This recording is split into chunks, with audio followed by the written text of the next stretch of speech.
Sir ಅವರೇ ನಮಗೆ maths ಸೂತ್ರಗಳು ಮತ್ತು ಅದು ಎಲೆಯಿಂದ ಗೆರೆ ಹೇಳಬೇಕು ಅದನ್ನೆಲ್ಲ ಈಸಿ ಮೆಥಡ್ ಹೇಳ್ಕೊಡ್ರಿ ಸರ್. ಮತ್ತು ನಮಗೆ ಹಿಂದಿ ಬರಲ್ಲ, ಸ್ವಲ್ಪ ಇದು ಈಸಿ ಕ್ವಶನ್ ಆನ್ಸರ್ ಅವೆಲ್ಲ ಈಸಿ ಹೇಳ್ಕೊಡ್ರಿ. ನಮಗೆ ಮ್ಯಾಥ್ಸ್ ತೊಂದರೆ ಆಗುತ್ತದೆ, ಸೂತ್ರಗಳು ಹೆಂಗೆ ಇಟ್ಕೋಬೋದು ಅಂತ ಗೊತ್ತಾಗುತ್ತಿದ್ದಿಲ್ಲ. ಅದಕ್ಕಾಗಿ ನಮಗೆ ಸೂತ್ರಗಳು ಇಟ್ಕೋಬೇಕಂತ ಕೇಳ್ಕೊಳ್ತಿದ್ದೇವೆ. ಮ್ಯಾಥ್ಸ್ನಲ್ಲಿ ಲೆಕ್ಕಗಳು 4 ಮಾರ್ಕ್ಸ್ 3 ಮಾರ್ಕ್ಸ್ ನಾವು ಸ್ವಲ್ಪ ಸೂತ್ರಗಳು ಗೊತ್ತಾಗುತ್ತಿಲ್ಲ. ನನಗೆ ನೀವು ಕಂಡಕ್ಟ್ ಮಾಡ್ತಿರೋ ಟೆಸ್ಟ್ ಸೀರೀಸ್ ತುಂಬ ಹೆಲ್ಪ್ಫುಲ್ ಆಗಿದೆ. ಬಟ್ ನನಗೆ ಮ್ಯಾಥ್ಸ್ ಅರ್ಥಮೆಟಿಕ್ ಪ್ರೋಗ್ರೆಷನಲ್ಲಿ ತುಂಬ ಡೌಟ್ಸ್ ಬರ್ತಿದೆ. ಅದು ಅಪ್ಲಿಕೇಶನ್ ಲೆವೆಲ್ಸಲ್ಲಿ ಕೊಟ್ಟರೆ ಕಷ್ಟ ಆಗ್ತಿದೆ ಸರ್. ಸರ್ ಪ್ರಶ್ನೆ ಕೇಳಿದ್ರಿ. ಇಲ್ಲಿ 3 ಜನ ಬಳ್ಳಾರಿಯಿಂದ ಒಂದು ವಿದ್ಯಾರ್ಥಿ ಮಾತಾಡಿದ್ರು, ಚಿಕ್ಕಬಳ್ಳಾಪುರದಿಂದ ನನ್ನ ವಿಧಾನಸಭಾ ಕ್ಷೇತ್ರದ ವಿದ್ಯಾರ್ಥಿ. ಮೇಡಮ್, ನಾನು ಕನ್ನಡ ಮೀಡಿಯಮಲ್ಲಿ ಓದುವಾಗ ನಮಗೇನಾಗೋಯಿತು, ಈ ಟರ್ಮಿನಾಲಜಿ ಎಲ್ಲ ಕನ್ನಡದಲ್ಲಿರುತ್ತೆ. ನಾವು ಡೇ ಟು ಡೇ ಲೈಫಲ್ಲಿ ಕನ್ನಡದಲ್ಲಿ ನಾವು ಇಂಗ್ಲೀಷ್ ಪದಗಳನ್ನ ಮಿಕ್ಸ್ ಮಾಡ್ತಾ ಓದ್ತಿರ್ತೀವಿ. ನಮ್ಗೆ ರೈಲ್ವೆ ಸ್ಟೇಷನ್ನ ನೀವು ರೈಲ್ವೆ ನಿಲ್ದಾಣ ಅಂದಾಗ ಸಡನ್ ಆಗಿ ಟರ್ಮಿನಾಲಜಿ ಕನ್ಫ್ಯೂಸನ್. ನಾನು ಎಕ್ಸಾಂಪಲ್ ಹೇಳ್ತಾ ಇದ್ದೀನಿ. ಇಲ್ಲಿ ಮಕ್ಕಳಿಗೆ ಏನಾಗ್ತಿದೆ, why they are facing problem ಗೊತ್ತಾ ಮೇಡಮ್? ಅದಕ್ಕೆ ರಿಸೋರ್ಸಸ್ ಸಮಸ್ಯೆ ಇರುತ್ತೆ, ಫೌಂಡೇಶನ್ ಸಮಸ್ಯೆ ಇರುತ್ತೆ. ಮತ್ತು ಕನ್ನಡ ಮಾಧ್ಯಮದ ಮಕ್ಕಳು, ನಾನೀಗ ನಮ್ಮ ಚಿಕ್ಕಬಳ್ಳಾಪುರದ ಹುಡುಗಿ ಮಾತಾಡಿದ್ರು, ನನ್ನ ಕ್ಷೇತ್ರದಲ್ಲಿ ಏನು ಮಾಡಿದ್ದೀನಿ ಅಂದರೆ ಮೇಡಮ್, ಈ ಸ್ಟೂಡೆಂಟ್ಸ್ ಏನು ಮಾಡ್ತಾರೆ, ಎಕ್ಸಾಮ್ ಇದ್ದಾಗ ಹಿಂದಿನ ದಿನ ಓದೋ ಅಭ್ಯಾಸ ನಮಗೆ ಸರ್ಕಾರಿ ಶಾಲೆ ಮಕ್ಕಳಿಗೆ. ನಾಳೆ ಎಕ್ಸಾಮಾ, ಇವತ್ತು ಚೆನ್ನಾಗಿ ಓದ್ಕೊಂಡೋಗಿ ಬರಿತೀವಿ. ನಾನು ಯೋಚನೆ ಮಾಡಿದೆ, ಸಾಟರ್ಡೆ ಎಕ್ಸಾಮ್ ಇಟ್ಟರೆ ಫ್ರೈಡೇ ಓದ್ತಿದ್ದವ್ರು ನಾನು ಗೌರ್ಮೆಂಟ್ ಸ್ಕೂಲು, ಅದಕ್ಕೆ ಡೈಲಿ ಯಾಕೆ ಎಕ್ಸಾಮ್ ಇಡಬಾರ್ದು ಅಂತ ನಾನು MLA ಥಿಂಕ್ ಮಾಡಿದೆ. ನನ್ನ ವಿಧಾನಸಭಾ ಕ್ಷೇತ್ರದಲ್ಲಿ 24ಕ್ಕೂ ಹೆಚ್ಚು ಹೈಸ್ಕೂಲ್ಸ್ ಬರುತ್ತೆ. ಪ್ರತಿ ಗೌರ್ಮೆಂಟು ಮತ್ತು ಏಡೆಡ್ ಸ್ಕೂಲ್ಗೆ, ಗೌರ್ಮೆಂಟ್ ಸ್ಕೂಲ್ಗೆ ನಾನೇ SDMC ಚೇರ್ಮನ್ ಆಗಿರೋದ್ರಿಂದ 2,500 ಮಕ್ಕಳಿಗೆ ಇವತ್ತಿಗೆ 64ನೇದು 65ನೇದು ಎಕ್ಸಾಮ್ ಬರೀತಾ ಇದ್ದಾರೆ. ಪ್ರತಿದಿನ ಪೇಪರು ಪ್ರತಿದಿನ ಬೆಂಗಳೂರಿಂದ ಕಳಿಸ್ತೀನಿ. ಪ್ರತಿದಿನ 2,500 ಗೌರ್ಮೆಂಟ್ ಸ್ಕೂಲ್ ಮಕ್ಕಳು ಪರೀಕ್ಷೆ ಬರೆದು ಆ ಪೇಪರ್ ಪ್ರತಿದಿನ ಸಂಜೆ BO ಆಫೀಸಿಗೆ ಬಂದು ಇಂಟರ್ ಸ್ಕೂಲ್ ಎವ್ಯಾಲ್ಯೂಯೇಷನ್ ಮಾಡಿಸ್ತಿದ್ದೀನಿ. ಯಾಕೆ ಇದು ಮಾಡಿಸ್ತಿದ್ದೀನಿ ಅಂದರೆ ಮೇಡಮ್, ಸ್ಟೂಡೆಂಟ್ಸಿಗೆ ನಾಳೆ ಎಕ್ಸಾಮ್ ಇದೆ ಅಂದರೆ, ಈಗ ವಾರಕ್ಕೊಂದು ಎಕ್ಸಾಮ್ ಇಟ್ಟರೆ ನಮಗೇನಾಗುತ್ತೆ ಗೊತ್ತೇ ಮೇಡಮ್, ನಮಗೆ ಜ್ವರ ಬರುತ್ತೆ, ನಮ್ಮ ತಾತಗೆ ಜ್ವರ ಬರುತ್ತೆ, ನಮ್ಮ ಅಜ್ಜಿಗೆ ಜ್ವರ ಬರುತ್ತೆ, ಮನೆಯಲ್ಲಿ ಫಂಕ್ಷನ್ ಇರುತ್ತೆ. ಇನ್ನು ಕೆಲವರು ಮನೆಗಳಲ್ಲಿರೋರನ್ನ ಕೆಲವ್ರನ್ನ ಸಾಯಿಸು ಬಿಡ್ತಾರೆ ವೀಕೆಂಡ್ ಎಕ್ಸಾಮ್ಸ್ ಆದರೆ ಡೈಲಿ ಎಕ್ಸಾಮ್ ಇಟ್ಟರೆ ಏನು ಮಾಡೋದು? ಇವಾಗ ಯಾವಾಗ ತಪ್ಸ್ಕೊತಾರೆ ಹೇಳಿ? ಯಾವಾಗ ಲೀವ್ ಹಾಕೋದು? ನಾನು 100 ಎಕ್ಸಾಮ್ ಬರೀತಾರೆ. ನನಗೆ ಗೊತ್ತಿರೋ ಪ್ರಕಾರ ರಿಪೀಟೆಡ್ ಆಗಿ ಬರೀಬೇಕು ಮ್ಯಾಮ್. ಅಂದರೆ ರಿಪೀಟೆಡ್ ಆಗಿ ಬರೀಬೇಕು ಅಂದರೆ ನೀವು ಅವ್ರನ್ನ ರಿಪೀಟೆಡ್ ಆಗಿ ಓದಿಸ್ಬೇಕು. ಈ ಖಾಸಗಿ ಶಾಲೆಗಳಲ್ಲಿ ಏನಾಗುತ್ತೆ, ಫೀಸ್ ಜಾಸ್ತಿ ತುಂಬೋದ್ರಿಂದ ಅವ್ರನ್ನ ಕೂರಿಸ್ಕೊಂಡು ಓದಿಸ್ತಾರೆ. ಪಾಪ ಸರ್ಕಾರಿ ಶಾಲೆ ಮಕ್ಕಳಿಗೆ ಮನೆಗೆ ಹೋದಾಗ ಓದಿಸೋರಿರಲ್ಲ. ನಾನು ಈ ನೆಪದಲ್ಲಿ ಓದ್ಸೋಕ್ಕೆ ಪ್ರಯತ್ನ ಪಡ್ತಿದ್ದೀನಿ. ನಾನು ಮ್ಯಾಥ್ಸ್ ಹುಡುಗರು ಕೇಳಿದ್ರು ಅದು ಹೆಂಗೆ ನೆನಪಿಟ್ಕೊಳ್ಳೋದು ಅಂತ. ನಾನು ಖಂಡಿತವಾಗೂ ನನ್ನ ಯೂಟ್ಯೂಬ್ ಚಾನಲ್ ಇದರಲ್ಲಿ ಡೀಟೇಲ್ಡಾಗಿ ಆ ಸಬ್ಜೆಕ್ಟ್ ಬಗ್ಗೆ ಮಾತಾಡ್ತೀನಿ. ನಾನು ಹೇಳೋದಿಷ್ಟೇ, ನಿಮ್ಮ ಪರ್ಫಾರ್ಮೆನ್ಸ್ ದಯವಿಟ್ಟು ಸರ್ಕಾರಿ ಶಾಲೆ ಮಕ್ಕಳಿಗೆ ಎಲ್ಲರೂ ನಾನು ರಿಕ್ವೆಸ್ಟ್ ಮಾಡೋದು, ನಿಮಗೆ ಗೊತ್ತಿರುತ್ತೆ 35% ಬರುತ್ತೋ, 60 ಬರುತ್ತೋ, 85 ಬರುತ್ತೋ ಅಲ್ವಾ ಮೇಡಮ್? ಬರ್ದಿದ್ದ ತಕ್ಷಣ ನನ್ನ ಬ್ಯಾಚಲ್ಲಿ ನನ್ನ ಫ್ರೆಂಡ್ ಹೇಳ್ದ, ಇಂಗ್ಲೀಷ್ ಎಕ್ಸಾಮ್ ಬರೆಯೋಕ್ಕೆ ಹೋದಾಗ ಏನಾಗುತ್ತೆ ಅಂದರೆ ಗ್ಯಾರಂಟಿ ಫೇಲ್ ಆಗುತ್ತೆ. ರಿಸಲ್ಟ್ ಬರೋರ್ಗೂ ಮನೇಲಿ ಹೇಳಿದ್ರೆ ಬೈತಾರಲ್ಲ, ಅದಕ್ಕೆ ವೆಯ್ಟಿಂಗ್ ಫಾರ್ ದ ರಿಸಲ್ಟ್ ಅಂತ ಹೇಳಬೇಕು ಅಂತ. ನಮ್ಗೆ ಎಕ್ಸಾಮಲ್ಲೇ ಗೊತ್ತಿರುತ್ತೆ. ಈಗ ನೀಟ್ ಎಕ್ಸಾಮ್ ಬರೆಯೋರು ಇರ್ತಾರೆ, ಅವ್ರಿಗೆ 2 ಗಂಟೆಗೆ ಪೇಪರ್ ಕೊಟ್ಟಿದ ತಕ್ಷಣ 2:15 ಗೊತ್ತಾಗೋಗುತ್ತೆ ಈ ಸಲ ಡಾಕ್ಟರ್ ಆಗ್ತೀನಾ ಇಲ್ವಾ ಅಂತ. ಆದರೂ 1 ತಿಂಗಳು ಮ್ಯಾನೇಜ್ ಮಾಡ್ತಾರೆ. ಈಗೂ ಅಡ್ಡ ಬರುತ್ತಲ್ಲ ಮೇಡಮ್ ನಮ್ಮ ಸೋಲ್ನ ಒಪ್ಕೊಳ್ಳೋಕ್ಕೆ. ನಾವು ಮನುಷ್ಯರಲ್ವಾ, ಸೋಲ್ ಬೇಗ ಒಪ್ಕೊಳ್ಳಲ್ಲ. ನಾನು ಎಲ್ಲ ಕರ್ನಾಟಕದ ಯಂಗ್ಸ್ಟರ್ಸ್ಗೆ ಹೇಳ್ತೀನಿ, ಧೈರ್ಯವಾಗಿರಿ, ತಲೆ ಕೆಡಿಸ್ಕೋಬೇಡಿ. Fear causes hesitation, hesitation makes our worst fears to come true. ಭಯ ಬೀಳಕ್ಕೆ ಹೋಗ್ಬಾರ್ದು. ಕಷ್ಟಪಟ್ಟು ಓದಬೇಕು, ಇಷ್ಟಪಟ್ಟು ಓದಬೇಕು. ಹೆಂಗೆ ಓದಬೇಕು ಅಂದರೆ ರಿಸಲ್ಟ್ ದಿನ ಕರ್ನಾಟಕ ಓದಬೇಕು ಅವ್ರ ಬಗ್ಗೆ.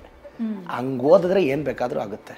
ನಾನು ಬೆಸ್ಟ್ ಎಕ್ಸಾಂಪಲ್, ಕನ್ನಡ ಮಾಧ್ಯಮದಲ್ಲಿ ಓದಿ ಸೋತು ಗೆದ್ದಿದ್ದೀವಲ್ಲ, ವಿಧಾನಸೌಧದಲ್ಲಿ ಸೀಟ್ ತೊಗೊಂಡಿದ್ದೀವಲ್ಲ, ಇದನ್ನು ಹಣೆ ಬರ ಅದೃಷ್ಟ ಅನ್ನೋಕ್ಕಾಗಲ್ಲ. ಕನ್ನಡ ಮಾಧ್ಯಮದ ಶಾಲೆ ಕಲಿಸೋ ಧೈರ್ಯ. ನನ್ನ ಕನ್ನಡ ಮಾಧ್ಯಮದ ಎಲ್ಲ SSLC ಮಕ್ಕಳಿಗೆ ಚೆನ್ನಾಗಿ ಹೋದ್ರಪ್ಪ, ಅಪ್ಪ ಅಮ್ಮ ದೊಡ್ಡ ಕನಸು ಇಟ್ಕೊಂಡಿದ್ದಾರೆ, ನೀವೇನೋ ಸಾಧಿಸ್ತೀರಾ ಅಂತ ಆಸೆ ಇಟ್ಕೊಂಡಿದ್ದಾರೆ, ಡಿಪ್ರೆಸ್ ಆಗಬೇಡಿ, ಸತ್ತೋಗಕ್ಕೆ ಹೋಗಬೇಡಿ. ಕೆಲವರೆಲ್ಲ ಎಕ್ಸಾಮಿನೇಷನ್ ಫಿಯರಲ್ಲಿ ಭಯ ಬೀಳ್ತಾರೆ. ಭಯ ಬೀಳ್ಬೇಡಿ, ವಿ ಆರ್ ದೇರ್. ನಿಮ್ಮನ್ನು ಗೈಡ್ ಮಾಡೋಕ್ಕೆ ನಿಮ್ಮ ಟೀಚರ್ಸ್ ಇದ್ದಾರೆ, ನಾವಿದ್ದೀವಿ. ಇವತ್ತು ನ್ಯೂಸ್ ಫಸ್ಟ್ ಚಾನಲ್ ಭಾಳ ಅದ್ಭುತವಾದ ಕಾರ್ಯ ಮಾಡ್ತಿದೆ, ಲಕ್ಷಾಂತರ ಜನ ಹುಡುಗರಿಗೆ ಅನುಕೂಲ ಆಗ್ತಿದೆ. ಅವ್ರ ಜೊತೆ ನಾವು ನಿಲ್ತೀವಿ, ಅವ್ರಿಗೆ ಆತ್ಮಸ್ಥೈರ್ಯ ತುಂಬಿಸ್ತೀವಿ. ಭಯ ಬೀಳಬಾರ್ದಷ್ಟೇ, ಬಿ ಕಾನ್ಫಿಡೆಂಟ್. ನಿಜ. ಮಕ್ಕಳ ಪ್ರಶ್ನೆಗಳಿಗೆ ಉತ್ತರವನ್ನು ಕೊಟ್ರಿ ನೀವು. ಸರ್, ಮಕ್ಕಳು ಓದಬೇಕು ನಿಜ, ಮಕ್ಕಳು ಪ್ರಯತ್ನವನ್ನು ಪಡಬೇಕು ನಿಜ. 10ನೇ ಕ್ಲಾಸು ಅಂದರೆ ಅವ್ರದ್ದು ತುಂಬ ತೀರಾ ಪ್ರಬುದ್ಧರಾಗಿರಲ್ಲ. ಇಲ್ಲಿ ಪಾತ್ರ 2 ಕಡೆಯಿಂದ ಬರುತ್ತೆ, ಒಂದು ಶಿಕ್ಷಕರಿಂದ, ಮತ್ತೊಂದು ಪೋಷಕರಿಂದ. ಎಕ್ಸಾಮ್ ಟೈಮಲ್ಲಿ ಇನ್ನು 2 ತಿಂಗಳಿದೆ, ಇನ್ನು 1 ತಿಂಗಳಿದೆ ಅನ್ನುವಾಗ ಶಿಕ್ಷಕರ ಮಾರ್ಗದರ್ಶನ ಯಾವ ರೀತಿ ಆಗಿರಬೇಕು, ಹಾಗೆ ಪೋಷಕರ ಸಪೋರ್ಟ್ ಯಾವ ರೀತಿ ಆಗಿರಬೇಕು? ಟೀಚರ್ಸು ಪೇರೆಂಟ್ಸ್ ರೋಲ್ ಬಗ್ಗೆ ನಾನು ಮಾತಾಡೋದಕ್ಕಿಂತ ಮುಂಚೆ I will tell one thing madam. ಚಿಕ್ಕ ವಯಸ್ಸಿಂದ ನನಗೆ ನಮ್ಮ ಫ್ಯಾಮಿಲಿ ಎಲ್ಲ ಹುಡುಗರಿಗೂ SSLC ಇದೊಂದು ವರ್ಷ ಓದ್ಬಿಟ್ಟು ಟರ್ನಿಂಗ್ ಪಾಯಿಂಟ್ ಅಂದರು. ಓದಿದ್ವಿ. PUC ಅಲ್ಲಿ ಏನಾದ್ರು ಇದೊಂದು ವರ್ಷ ಓದು ಟರ್ನಿಂಗ್ ಪಾಯಿಂಟ್ ಅಂದ್ರು. ಅದು ಆಯ್ತು. ಮೆಡಿಕಲ್ ಎಂಟ್ರೆನ್ಸ್ ಇದೊಂದು ವರ್ಷ ಓದು turning point. Degree, master degree ಇಲ್ಲ MBBS 10 ಸಲ. ಈ ಹುಡುಗರು ಹುಡುಗಿರು ಅಷ್ಟೇ, ಅವ್ರ ಮನೇಲಿರೋ ದೇವ್ರ ಗ್ರೇಟು ಮೇಡಮ್. ಯಾಕೆ ಗೊತ್ತಾ? ಪ್ರತಿ ಸಲ ಹೋಗಿ ಇದೊಂದು ವರ್ಷ ಪಾಸ್ ಮಾಡು, ಇದೊಂದು ವರ್ಷ ಪಾಸ್ ಮಾಡು. ನಮ್ಮ ಮನೇಲಿರೋ ದೇವ್ರಿಗೆ ಈ ಸಲ ನಾನು 20 ಸಲ ಬೇಡಿಕೆ ಇಟ್ಟಿದ್ದೀನಿ.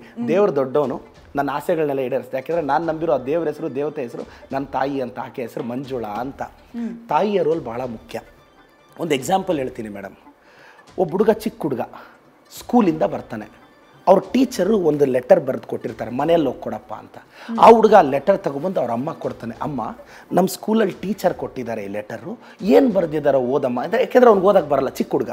ಅವ್ರ ಅಮ್ಮ ಓದ್ಬಿಟ್ಟು ಹೇಳ್ತಾರೆ, ಮಗ ನೀನು ತುಂಬ ಬುದ್ಧಿವಂತ ಹುಡುಗನಂತೆ, ನಿನ್ನಂಥ ಬುದ್ಧಿವಂತನಿಗೆ ಪಾಠ ಹೇಳ್ಕೊಡೋ ಅಷ್ಟು ಬುದ್ಧಿವಂತ ಟೀಚರ್ಸು ಅವ್ರ ಸ್ಕೂಲಲ್ಲಿ ಇಲ್ವಂತೆ, ಅದಕ್ಕೆ ನೀವು ಇಂಥ ಬುದ್ಧಿವಂತ ಹುಡುಗನನ್ನ ನೀವೇ ಓದಿಸ್ಕೊಳ್ಳಿ ಮನೆಯಲ್ಲಿ ಅಂತ ಹೇಳಿದರೆ, ಹೌದಮ್ಮ ನಾನು ಅಷ್ಟು ಬ್ರಿಲಿಯಂಟ್, ಅಷ್ಟು ಗ್ರೇಟ್ ಅಂತ ಹುಡುಗ ಎಕ್ಸೈಟ್ ಆಗಿ ಮನೆಯಲ್ಲೇ ಓದಕ್ಕೆ ಸ್ಟಾರ್ಟ್ ಮಾಡ್ತಾನೆ. ಅದಾದ ಕೆಲವು ವರ್ಷ ಕಟ್ ಮಾಡ್ತೀನಿ ಸರ್. ಪೋಷಕರು ಹಾಗೆ ಶಿಕ್ಷಕರ ಪಾತ್ರವನ್ನು ತಿಳ್ಕೊಳ್ಳೋಣ. ಹಾವೇರಿಯಿಂದ ಮಂಜುನಾಥ್ ಅಂತ ಹೇಳಿ ಪೋಷಕರೇ ಕರೆ ಮಾಡಿದ್ದಾರೆ. ಮಂಜುನಾಥ್ ಸರ್, ಪ್ರದೀಪ್ ಸರ್ ಇದ್ದಾರೆ, ಮಾತನಾಡಿ. ಮೇಡಮ್. ಮಂಜುನಾಥ್ ಸರ್ ನಮಸ್ಕಾರ. ನಮಸ್ಕಾರ ಸರ್. ನಮಸ್ಕಾರ, ಹೇಳಿ Manjunath sir. Sir please. Okay sir. ಈಗ ಮಕ್ಕಳಿಗೆ ನೀವು ಅದನ್ನ ಪ್ರೆಷರ್ ಹಾಕ್ರಿ ಅಂತೀರಿ ಸರ್. Yes sir. ಹೌದ್ರಿ ಸರ್. ಮಕ್ಕಳಿಗೆ ಪ್ರೆಷರ್ ಹಾಕೋಕೆ ಬಿಫೋರ್ ಅದನ್ನ ಅಲ್ಲಿ ಶಿಕ್ಷಕರ ಪ್ರೆಷರ್ ಹಾಕ್ಬೇಕು ಅನಿಸ್ತದೆ. ಎಸ್ ಇಲ್ಲ, ಅವ್ರು ಏನು ಹೇಳಕ್ಕೆ ಹೋಗ್ತಿದ್ದಾರೆ, ಮಕ್ಕಳಿಗೆ ಪ್ರೆಷರ್ ಹಾಕಬೇಡಿ ಅಂತೀರಾ, ಶಿಕ್ಷಕರು ಪ್ರೆಷರ್ ಹಾಕ್ತಾರೆ ಏನು ಅನ್ನೋದು ಅವ್ರ ಕ್ವಶನ್. ಅದೇನಾ ನಿಮ್ಮ ಪ್ರಶ್ನೆ ಮಂಜುನಾಥ್ ಸರ್? ಮಂಜುನಾಥ್ ಅವರ ಧ್ವನಿ ಕೇಳಿಸ್ತಿದ್ಯಾ? ಕೇಳ್ತಾ ಇದೆ ಮೇಡಮ್.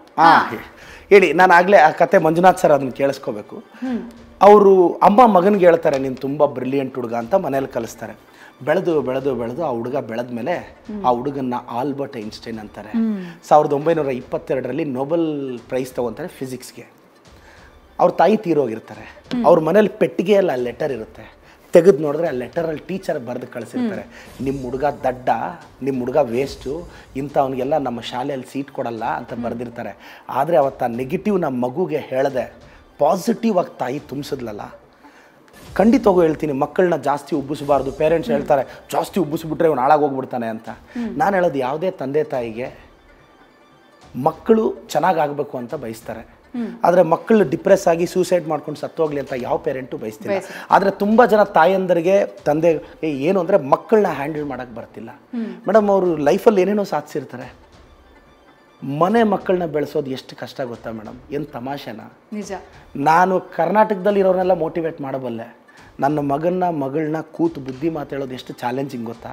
ಇದು ಎಲ್ಲ ಪೇರೆಂಟ್ಸ್ಗೂ ಆಗ್ತಾ ಇರೋದು. ಯಾಕೆಂದರೆ ಕಣ್ಣು ಮುಂದೆ ಮುದ್ದಾಡ್ಬಿಟ್ಟಿರ್ತಾರೆ ಮಕ್ಕಳನ್ನ, ಏನೇನೋ ಆಗೋಗ್ಬೇಕು ಅಂತ ಬಯಸಿರ್ತಾರೆ. ಆದರೂ ನಾನು ಪೇರೆಂಟ್ಸಿಗೆ ರಿಕ್ವೆಸ್ಟ್ ಮಾಡೋದು, ಈ 1 ಮಂತ್ ಪ್ರೆಷರ್ ಹಾಕ್ಬಿಡಿ, ಕೂಲಾಗಿರಿ, ಅವ್ರನ್ನ ಓದಕ್ಕೆ ಬಿಡಿ.